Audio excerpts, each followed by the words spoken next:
Now I am going to focus on the 3 pillars of tense. 3 important pillars of tense. क्या है pillar, देखिए आप, you can note it down. 3 pillars of tense, ऐसे करके heading बना दो, है ना। पिलर्स का मतलब क्या है, जिस पर जो स्तंभ, वही तरह समझो कि स्तंभ की तरह ही, इसीलिए हम इसको हेडिंग क्या दी है इसका, 3 pillars ऑफ टेंस। अब वो क्या है देखिए, यहाँ पर देखते हैं। सबसे पहले देखो यहाँ पर हम अगर ये करना चाहें तो मेन हेडिंग है टेंस कर देते हैं, और टेंस को ये तीनों पिलर को हम हाँ ऐसे करके क्या है। सबसे पहले जिसको हम लोग कहते हैं आइडेंटिफिकेशन, क्या कहते हैं, आइडेंटिफिकेशन, जिसको हम लोग हिंदी में कहते हैं पहचान, क्या कहते हैं। दूसरा जो इंपॉर्टेंट पिलर है क्या, कि आपको ये जिसका हेल्पिंग वर्ब, किसका जानकारी होना चाहिए, हर एक टेंस का। जैसे ग्राफ अगर हम के थ्रू बताए तो टेंस का यही ना ग्राफ बनेगा, जो अभी आप पढ़े यहाँ पर देखना है। ये बॉक्स को हम 3 पार्ट में किए, तो यदि प्रेजेंट पास्ट फ्यूचर पे ये डिवाइड हो गया, प्रेजेंट का ये घर हुआ, पास्ट का ये, फ्यूचर का ये। अब इसमें हम नीचे 4 पेज हमको दर्शाना है, तो नीचे कितना बॉक्स बनाएंगे, ऐसे 4। तो बताओ कि ये किसका घर हुआ, ये प्रेजेंट का 4 हुआ, ये पास्ट का और ये फ्यूचर का। तो अब वही हम बता देते हैं हेल्पिंग वर्ब, यानी कि जितना यहाँ बॉक्स आपको दिखाई दे रहा है, यहाँ से लेके यहाँ तक टोटल कितना होगा, 4 4 8 5। तो ये 12 जो बॉक्सेस है, ये हर एक बॉक्स में अपना अलग अलग सबका क्या होगा, हेल्पिंग वर्ब। तो you will have to keep all those things in your mind, मैंने सारा का हेल्पिंग वर्ब सबको दिमाग में रखना पड़ेगा, ठीक है। तो वही हेल्पिंग वर्ब्स का एक और नाम है, पता है क्या है, हेल्पिंग वर्ब्स का ही एक और नाम है ऑक्सिलियरी वर्ब। लिखते जाइए, auxiliary verbs, note it down, auxiliary verbs. और इसको हिंदी में कहते हैं सहायक क्रियाएं। क्या कहते हैं, सहायक, हाँ क्रियाएं, हो गया। अब ये जो थर्ड जो है इसको कहते हैं वर्ब फॉर्म्स। क्या कहते हैं, वर्ब फॉर्म्स, यानी कि इसको हिंदी में कहें तो क्रिया रूप। क्या, कौन सा रूप, तो जिसका जो V1 V2 V3 V4 V5, ये 3 पिलर्स हैं, 3 इंपॉर्टेंट पिलर्स ऑफ टेंस। ये 3 में से एक भी पिलर आपका इफ दैट बिकम्स वीक, या इफ दैट इज वीक, तो आपका आगे ट्रांसलेशन बनाने में आपको अड़चन लगेगा ही लगेगा। अब तीनों का हम महत्व समझाएंगे। I am going to discuss कि तीनों का क्या महत्व है, क्या रोल है, क्यों हम आपके बोल रहे हैं इसको पिलर। मकान बनता है तो क्या होता है, पिलर पूरा उसी पर रहता है। तो वही टेंस भी समझिए, यही 3 चीज पर आपका ये क्या है, हाँ टिका। इसलिए इसका महत्व को हम बारीकी से समझाएंगे, है ना। आप सब लोगों का ध्यान यहाँ ही होना चाहिए। If you are physically here और मेंटली आप यहाँ अगर मानसिक रूप से यहाँ नहीं है तो आपको दिक्कत हो, इसलिए आप यहाँ हैं तो just be in the class. चलिए आगे बढ़े। सबसे पहले हम क्या लिखे हैं, आइडेंटिफिकेशन, जिसको हम लोग हिंदी में कहते हैं पहचान, और हेल्पिंग वर्ब्स को हिंदी में कहते हैं सहायक क्रिया, और वर्ब फॉर्म्स को कहते हैं क्रिया रूप। अब देखिए, तो सबसे पहला पॉइंट जो है मेरा, ये पहला पॉइंट ये है। तो आइडेंटिफिकेशन में पहचान आखिर किस किस तरह का होगा भाई, तो आप किताबों में लिखा देखे होंगे, जब कोई टेंस पढ़ाया होगा तो ऐसा बोला होगा कि जिस हिंदी वाक्य के क्रिया के अंत में ता है, ती है, ते है लगा रहे, तो हम समझेंगे कि वो प्रेजेंट इंडेफिनिट है। जिस हिंदी वाक्य के क्रिया के अंत में रहा है, रही है, रहे हैं लगा रहे, तो हम समझेंगे कि प्रेजेंट कंटीन्यूअस है। तो इतना बार बार लंबा वाक्य हम लिखवाएंगे तो ज्यादा टाइम टेकिंग है ना, तो हम क्यों ना जब टू दी पॉइंट बात करें कि आखिर पहचान में क्या है। तो रफली हम यहाँ लिख दे रहे हैं, देखो तुम लोग ऐसे करना, ता है, ती है, ते है ना, रहा है ना, मिक्स करके यहाँ पर दे रहे हैं, या गागेगी, कुछ इस तरह का। तो ये जो आपको दिखाई देता है वाक्य के अंत में, यही है क्या आपका पहचान। तो अगर हिंदी में कोई वाक्य बोलता है तो आप ये इसका ज्ञान होगा ना। 12 ठो ये बॉक्स जो दिखाई दे रहा है, हर एक का अपना अपना अलग अलग पहचान है।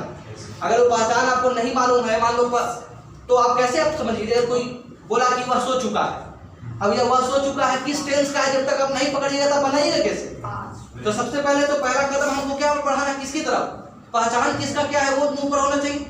अगर नहीं है तो आप हिंदी पकड़िएगा नहीं, उसका सही टेंस नहीं पकड़ाएगा तो फिर सही वाक्य भी नहीं बना पाइएगा। Is clear.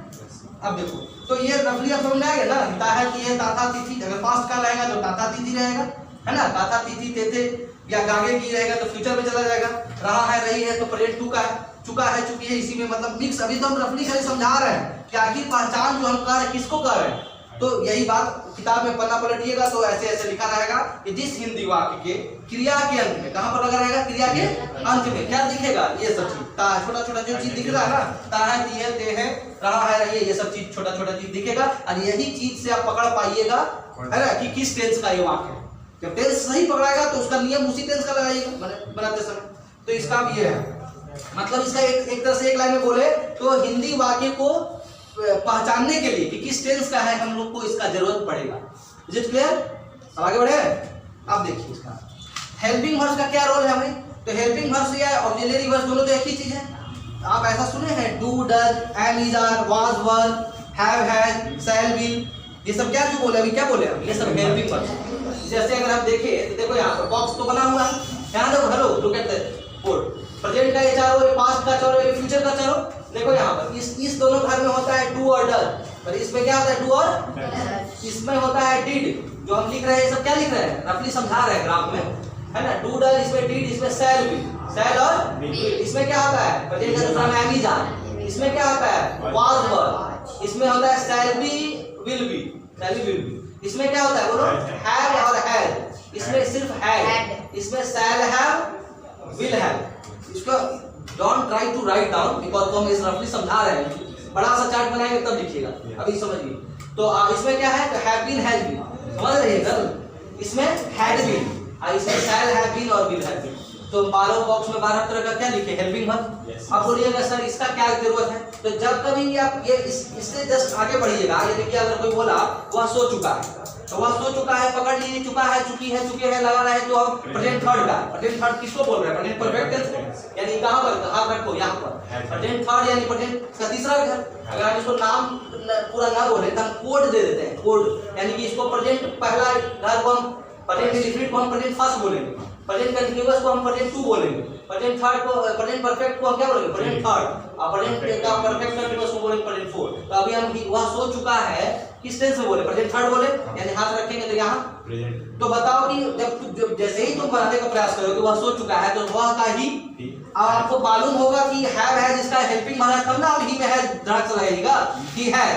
अब तीसरा कदम बढ़ाइएगा कि ही हैज के बाद क्या हुआ, सोना का स्लीप, स्लीप का भाग का कौन सा रूप लगेगा, V1 लगेगा कि V2 लगेगा कि V3 लगेगा कि V4 की V5। तो अभी लोग बताइए हैव हैज वाला भाग में कौन सा रूप लगता है, V3 फॉर्म। तो आपको वो तीसरा चीज यहाँ पर दिखाई दे रहा है, वर्ब फॉर्म्स। ये वर्ब फॉर्म्स है V1, V2, V3 और V4 और V5। तो ये पांचों जो आपको है ये भी तो आपको याद रखना पड़ेगा। दूसरा चीज बताने वाला हेल्पिंग वर्ब का जरूरत कब पड़ा, जब आप ट्रांसलेट करने बैठिएगा तो जिस टेंस का रहेगा उसका हेल्पिंग वर्ब लगाएंगे तो बनाइएगा। जैसे वह सो चुका है तो ही हैज, अस्लीप होगा कि स्लेप्ट होगा, ये तो आपको प्रेजेंट थर्ड में क्या लगता है, तो V3 फॉर्म लगता है, तो ही हैज स्लेप्ट लगा। तो यानी कि जब while translating into English you have to use these verbs. कौन सा वर्ब, हेल्पिंग वर्ब। अंग्रेजी बनाते समय आपका यूज इसका जितना भी हम 12 में लिखे डू डज चले गए, यहाँ से हैविंग विल हैविंग तक, ये आपको नहीं दिमाग में रहेगा तो हाउ कैन यू ट्रांसलेट, आप कैसे ट्रांसलेट कर सकते हैं, यूज पड़ेगा ना सर।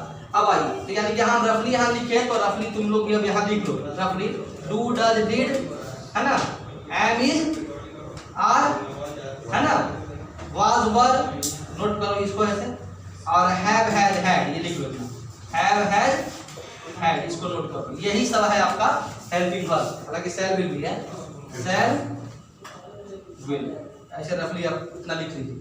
जैसे इसमें कैसे मिक्स करके दिएगा आगे कि ये चुका है, चूंकि रफली लिखे थे ना, पहचान क्या है, यही सब पहचान है। जब हम बोलिए सर फ्रेश लिख दीजिए तो फ्रेश के लिए हम चार्ट बनाएंगे अभी, और उसके बाद हम हर एक टेंस का अलग अलग लिखेंगे, लेकिन पहले आप इसको नोट करेंगे और इसका महत्व समझाने के लिए फिर हम इसको इरेज करेंगे और फिर इसको बताएंगे।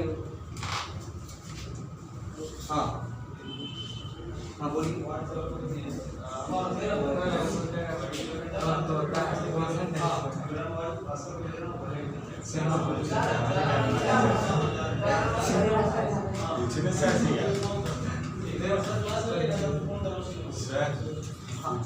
क्या बोलिए, पूछिए व्हाटएवर। तो ये दो पॉइंट अभी तक हम किए हैं, और तीसरा पॉइंट तो इसको वर्ब फॉर्म्स, ठीक है। और हाँ, have you written boys? Yes sir.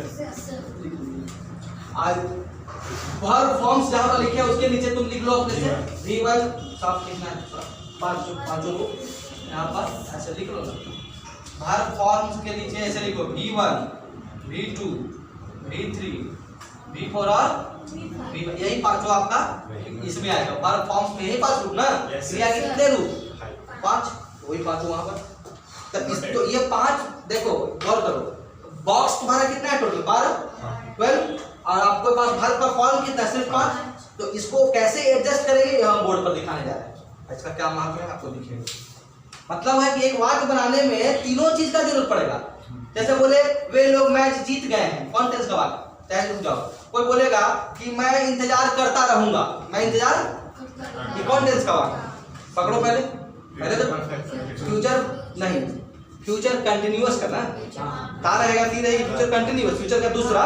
तो फ्यूचर कंटिन्यूअस यानी कहां पर? यहाँ पर। तब इसका जैसे ही आप जान गए कि फ्यूचर कंटिन्यूअस है यानी फ्यूचर का दूसरा, तो उसके बाद दिमाग में क्लिक करेगा कि इसका हेल्पिंग वर्ब क्या होता है?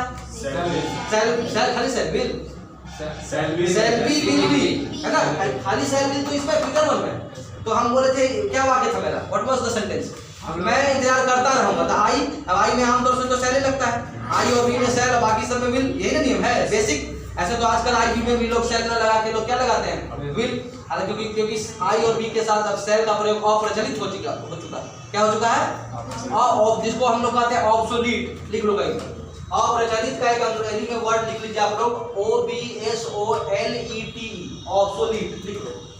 ऑब्सोलीट, ऑब्सोलीट मतलब अप्रचलित, जो जिसका यूज अब बहुत कम होता है। आई सेल ट्राई कोई बोलता है, देखते हैं आप लोग, जब बोलेगा आई विल ट्राई, तो आई विल ट्राई बोलने का मतलब हो गया हिंदी की मैं अवश्य कोशिश करूंगा। लेकिन हम तो मैं अवश्य इंतजार करता रहूंगा ये तो नहीं बोले हैं, हम तो नॉर्मल बोले हैं मैं इंतजार करता रहूंगा। तो क्या होगा? आई, जैसे ही मैं इंतजार करता रहूंगा, फ्यूचर टू का इतना पता चला ना, तो आई शैल बी की विल बी, तो आई शैल बी लगा दिए और अब रुक गया। अब वर्ब का कौन सा रूप लगेगा? आई शैल बी वेट का क्या रूप लगाएंगे? V4, I shall be waiting. तो आपको ये V1 से लेके V5 तक में आपको मालूम था तब ना V4 लगा दिए। जिसको मालूम नहीं कि फ्यूचर का सेकंड में वर्ब का कौन सा रूप लगता है, कैसे पता है? रुक जाए वहां पर, आई शैल बी लगा के चुप। इसलिए कह रहे हैं तीनों का जरूरत पड़ा कि नहीं। हिंदी जैसे ही कोई पूछा तो आपका दिमाग में खलबली बचेगा कि कॉन्टेंस का है, यानी इसका मदद लिया, उससे हेल्प लेके पकड़ लिए कि कॉन्टेंस का है।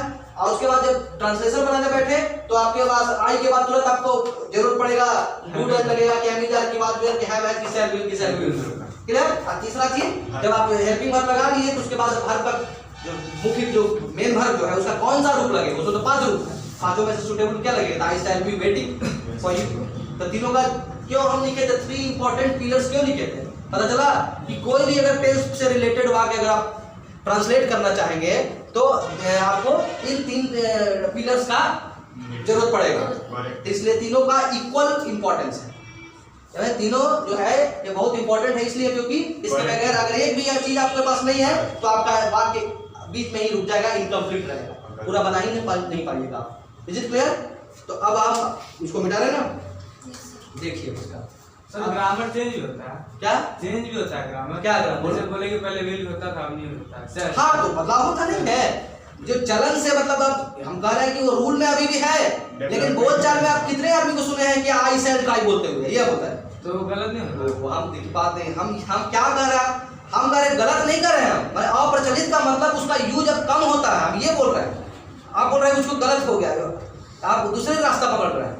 कुछ होगा ना अगर विल की जगह वाज लगाए तो वहां तो गलत हो जाएगा। अब गलत नहीं होगा, हम कह रहे हैं आई बी के साथ आमतौर से शैल लगता था, लगता है, अभी भी कोई लगाएगा तो उसको गलत कोई नहीं कहेगा, लेकिन चलन से वो ये हो, चलन उसका नहीं होता, इसलिए लोग इसलिए जो दैनिक जीवन में बोलचाल में सुनने की बात है। आप हम इतना उम्र हो गया ना आपका, 9th में टीचर्स के मुंह से या आप अपने फ्रेंड सर्कल किसी के मुंह से आप सुने ये बात, हालांकि बात तो सही है कि आई शैल ट्राई मैंने मैं कोशिश करूंगा, हम कहाँ करें गलत करें, तो कहीं नहीं कि आई शैल ट्राई। लेकिन आप दोस्त भी आपसे बात करेगा तो यही बोलेगा I will help you, I will try, I will try. कहा आई शैल ट्राई बोलने में थोड़ा अटपटा जैसा लगता है, मतलब कहने का मतलब वो फ्लुएंसी नहीं आ पाता है ना, इसलिए वो शैल का यूज ही क्या हो गया, गलत नहीं है, अप्रचलित हो गया। तो विल गलत होगा ना, रूल तो कुछ और है, रूल है विल लगाने का, तो शैल लगा, शैल है तो विल लगा। बहुत अच्छा क्वेश्चन है, इधर देखिए, ये आप इसका इनकम्प्लीट ज्ञान रहने से सब विस्फोटक चीज दिमाग में आता है। देखिए आप रूल आप जितना जान रहे हो उतने बोलिएगा। जैसे आई सेल ट्राई बोल रहे हैं, हम बार बार कह रहे हैं कि ये साधारण हिंदी देगा ये, मैं कोशिश करूंगा। अगर कोई आई विल ट्राई बोलेगा तो ये गलत करने की बात अब कहां से उठा रहे हैं? हम करें इसका हिंदी में मैं अवश्य आ जाएगा। यहाँ देखिए, मैं अवश्य कोशिश करूंगा, सुने ये अवश्य आ जाएगा। जैसे ही आप उल्टा कीजिएगा ना तो गलत नहीं होगा, हिंदी में थोड़ा सा बदलाव होगा, अवश्य आएगा। इसमें कोई अवश्य नहीं, इसमें खाली होगा मैं कोशिश करूंगा। आवाज समझ में आया? कभी भी नहीं आया? क्लियर हुआ? जैसे आपको क्वेश्चन करना हक है, आप क्वेश्चन करिए, क्वेश्चन को लिखे ना। तो उसी तरह अगर बोलेगा कोई, देखिए we shall win the match, इसका हिंदी आप बताइए पहले। ये तो आपके नियम के अनुसार लगाए हैं, we shall win the match में है, ये तो नियम के तहत हम लगाए हैं, हम लोग मैच जीतेंगे, होगा ना नॉर्मल हिंदी। अगर आप कोई कह रहा है we will win the match, तो क्या ये गलत हो गया क्या? अवश्य मैच जीतेंगे, सुनिए हो गया सर। हाँ बस क्लियर हुआ। लेकिन अभी भी हम बोल रहे हैं, लेकिन दुनिया का सारा आदमी वाक्य जो बोलता है सब अवश्य में बोलता होगा, ऐसा तो नहीं है। लेकिन फिर भी अगर जो अवश्य में नहीं भी बोलता है वो अंग्रेजी बोलते समय वी शैल ना बोल के वी विल बोल देता है। अब आप समझ में आ गया? सब तो नहीं है, सब अवश्य में बोलता होगा, लेकिन आप जो 100 में 99 क्या 100 आदमी वी शैल ना बोल के क्या बोल देता है वी विल। लेकिन आपको ये डिफरेंस बता दिए कि ये भी वाक्य सही है, ये भी वाक्य है। हिंदी में लिटिल बिट क्या डिफरेंस होगा, इसमें अवश्य नहीं आएगा, नॉर्मल हिंदी निकलेगा, और इसमें हम लोग अवश्य मैच जीतेंगे। क्वेश्चन रहेगा, हाँ क्वेश्चन रहेगा, हाँ बोलिए बोलिए। मैं इंतजार करूंगा। हाँ आईसेल है, विल है, गलत है नहीं, फिर कर दूंगा। बोल चाल में वही चरण में हो गया, गलत फिर करना नहीं है। I will wait for you बोलेगा, बात समझ गए? गलत तो सही नहीं करना है। क्वेश्चन आया, हाँ मैं कोशिश करूंगा। हाँ सेल आएंगे, विल आएंगे। हाँ दो टीचर चेक करने वाले जो होंगे ना, वो गलत किसी को नहीं करेंगे। आई सेल वेट लिखेगा ना, उसका भी सही करेंगे, आई विल वेट लिखा है उसका भी सही करेंगे, गलत नहीं करेंगे, समझ गए? क्योंकि आप सेल का प्रचलित किताब में भी बहुत सारी किताब में आप सीबीएसई बोर्ड को उठा के देखिए, उसमें सेल का यूज एकदम ये कर दिया। मैं बात समझ रहे हैं? सेल बढ़ाते क्यों नहीं है? तो खत्म ही हो गया। अरे तो बाबू पुराना जैसे नाउन का हम लोग 5 प्रकार पढ़ते हैं, इधर देखिए नाउन का 5 प्रकार पढ़ते हैं ना, तो पुराना वाला ज्ञान नहीं रख सकता है, वो बेकार हो गया। नया में तो 3 वो नाउन कहता है कि proper noun, countable noun, uncountable noun. तो क्या कलेक्टिव नाउन कोई बताएगा तो अनपढ़ हो जाएगा? तब ऐसा क्यों बात बोलते हैं? बात समझ गए? मतलब हम तो दोनों बात बता रहे हैं, जो पहले का जो ज्ञान है वो भी रखेंगे, और जो नया जो है जो बदलाव हुआ है उसको भी हम बताएंगे, दोनों बात। दोनों में डिफरेंस बता ही रहे हैं, गलत किसी को नहीं कर रहा है कि गलत। लेकिन हम ये चलन की बात है कि आप ज्यादातर लोग क्या बोलते हैं, आई विल वेट बोल दिया। लेकिन अगर कोई बोलेगा कि नहीं आई विल वेट का हिंदी बताइए, तो बोल देना कि मैं अवश्य कोशिश करूंगा। लेकिन स्पोकन बोल चाल में इतना लोग अवश्य पर ध्यान नहीं देते। हाँ एक चीज और बता दे, अगर कोई चाहे एक चीज और देखो, अगर हम अवश्य वाला हिंदी इसी में निकालना चाहें, सेल वाला में ही, तो तुम ऐसे कर सकते हो, कोई वी शैल सर्टेनली यूज हम कर सकते हैं। क्या लिख सकते हैं अलग से? We shall certainly win the match.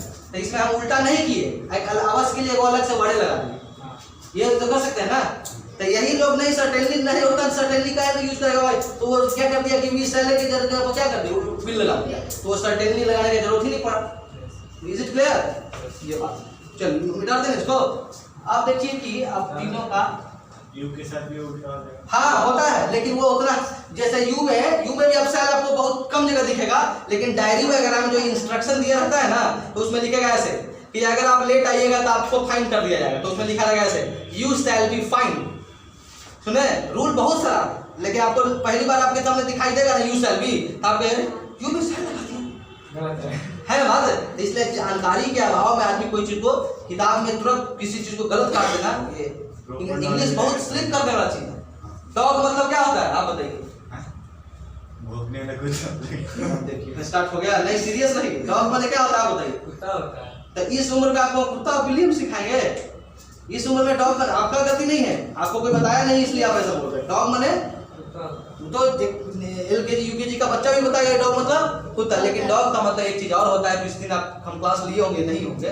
Dog माने पीछा करना भी होता है, सुने हैं? रियल सेंस है। सुने बात को।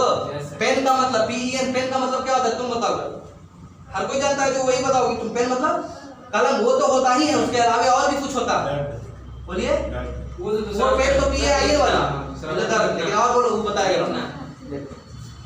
राइट का एक सिनोनिम है आई पेंड ए स्टोरी, आई पेन है, तो वही PENNED पेन का हम यूज करते हैं वर्ब में। तो पेन मतलब कलम होगा तो नाउन होगा, अब पेन को वर्ब में यूज करेंगे तो वो वर्ब के रूप में पेन मैंने लिखना हो जाएगा। अब आया समझ में? ऐसा बहुत चीज है। देखो एक चीज और बता देते हैं, कॉपी में कहीं मत लो, दिमाग में नोट करो, कॉपी मत करो। सुनो, जितना चीज हम लोग जानते हैं, और से बोलिएगा, हम सुनिएगा तो बात बोल, जितना चीज हम लोग जानते हैं उससे लाख गुना चीज हम लोग को पता अभी भी नहीं है। इसलिए कभी भी ज्ञान को ये नहीं सोच लेते कि हम जानते हैं तो बहुत दुनिया का सारा ज्ञान हमको हो गया, ऐसा नहीं है। जितना हम लोग चीज, हमको भी जितना पता है उससे लाख गुना चीज हमको तो अभी भी नहीं पता होगा, समझ गए? बस जितना जानते हैं उतना बताते हैं कि, लेकिन जैसे अब एक डॉक्टर है, डॉक्टर तो अपना जैसे घर का नक्शा अपने नहीं बता देगा, डॉक्टर को किसके पास जाना पड़ेगा? अब इंजीनियर का जो फील्ड है वो इंजीनियरिंग में, उसको बाद में पेट का ऑपरेशन कराना है तो ऑपरेट करने लगेगा कि वो डॉक्टर के पास जाएगा। इसका मतलब है कि वो अपना फील्ड में वो अपना, फिर भी डॉक्टर भी अगर उसी फील्ड का कोई मेडिसिन, कोई पेशेंट ऐसा आ जाता है जो कंट्रोल से बाहर हो जाए, देखना वो रेफर कर देगा। वो अपने फील्ड में भी इसका मतलब उसको वहां तक सीमित एक दायरा तक नॉलेज रेफर करता है ना डॉक्टर। तो इससे क्या साबित हुआ कि हम लोग कोई भी पढ़ा लिखा आदमी अगर ज्यादा आपके सामने शो ऑफ करे कि मतलब हम ज्यादा जानते हैं, तो उसको आप यही बात कहिएगा, क्या कहिएगा कि आप जितना जानते हैं उससे कई लाख गुना चीज अभी भी आपको पता नहीं। इसलिए दिमाग में रखना है, माइंडेड, क्लियर? अब देखिए आप, हम बोर्ड पर जो बताने जा रहे हैं उस पर ध्यान दीजिए। आप देखिए इसमें ऐसा है, ये चार्ट हम बड़ा सा देखो यहाँ पर देखना है, ये चार्ट बार बार हम चार्ट क्यों बना रहे हैं? क्योंकि ये ग्राफ आपके दिमाग में हम हटाना चाहते हैं। ये ग्राफ यहाँ देखिए, आप इधर उधर ध्यान कर रहे हैं, इधर ध्यान देखिए, ये देखिए, ये ग्राफ है, ये किसका ग्राफ है? प्रेजेंट का, वॉइस पीछे से, पास्ट का, और ये देखो यहाँ प्रेजेंट, पास्ट और ये फ्यूचर। हाँ बोलिए। टॉमिक वोवेल कितने होते हैं? क्या है? टॉमिक वोवेल। और वो एक्स और वाई जो तू बोलता है, लेकिन किताब में वो हम अभी तक वो जितना भी ओल्ड जो किताब है उसमें ज्यादातर वो मेन जो बेसिक है AEIOU उसी पर फोकस करो, समझ गए? वो एक्स वाई कुछ अभी तक जितना जो मेन जो टेक्स्ट बुक है उसमें उसका चर्चा हम नहीं देते, इसलिए हम उसका बहुत ज्यादा सीरियसली उस पर ध्यान नहीं देते, समझ गए? ज्यादातर बुक्स में आप पलट के देखिएगा उसका चर्चा नहीं करता है, लास्ट में एक्स और वाई को ही उसको देता है। देखिए यहाँ पर सी है, हम अभी जो तीसरा चीज अभी जो बता रहे थे कि भारत का 5 ही रूप है ना, V1 से लेके V2, V3, V4 और V5, लेकिन आपके सामने बॉक्स कितना दिख रहा है? 12।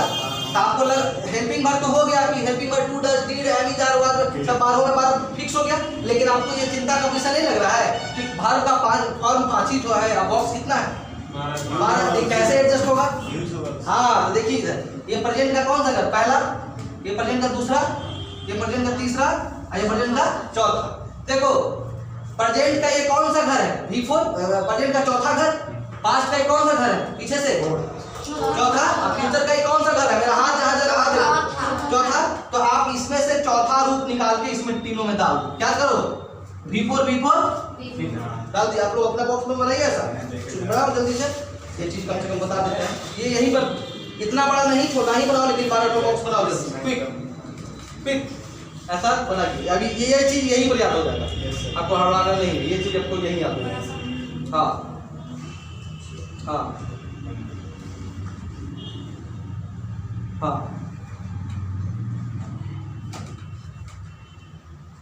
ठीक ना, 12 ऐसे बॉक्स बना लीजिए।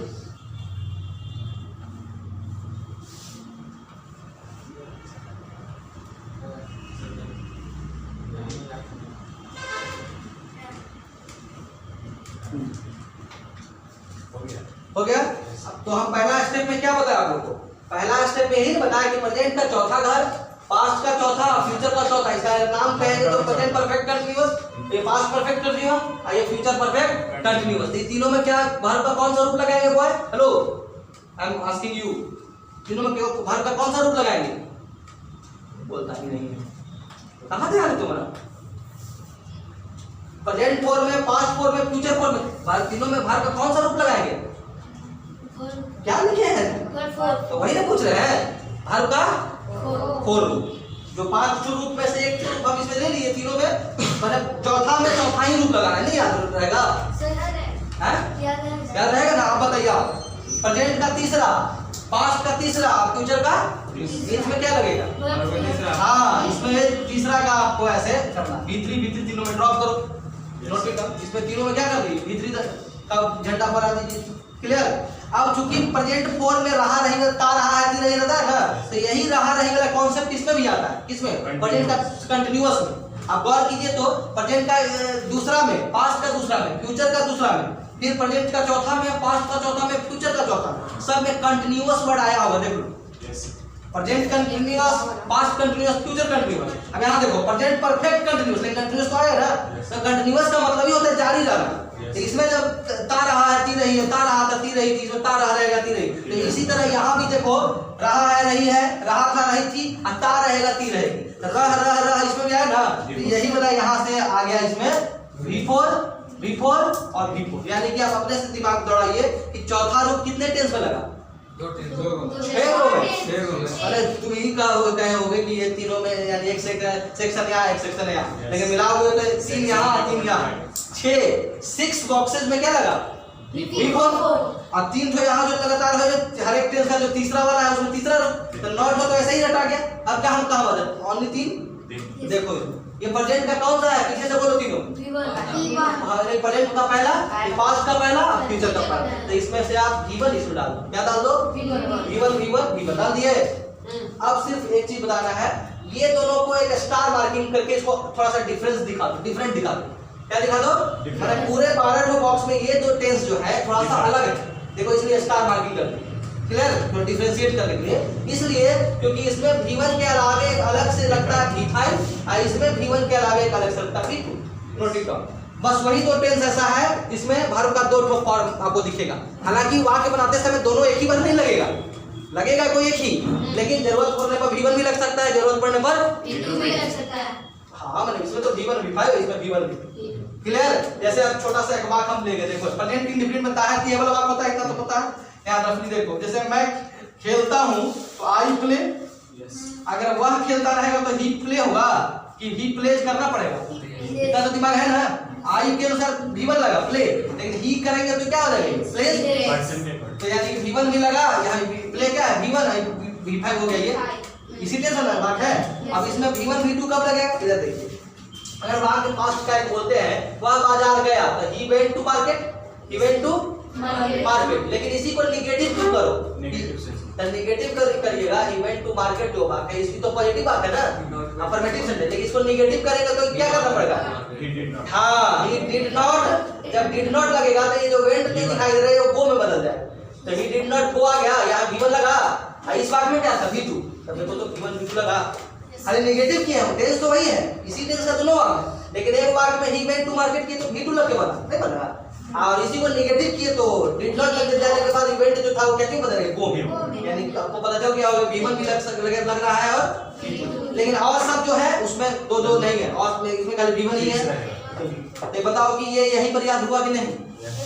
बताओ V3 कहाँ लगाएंगे? हर का तीसरा रूप किस किस टेंस में लगेगा? प्रेजेंट का तीसरा, पास्ट का तीसरा, फ्यूचर का तीसरा। प्रेजेंट यदि V1 V5 कहाँ लगाओगे? पहला में। V1 V2 कहाँ लगाएंगे? ये पास्ट का पहला में। V4 कहाँ लगाएंगे? लास्ट वाला चौथा में, प्रेजेंट का चौथा, पास्ट का चौथा, फ्यूचर का चौथा, और कहाँ?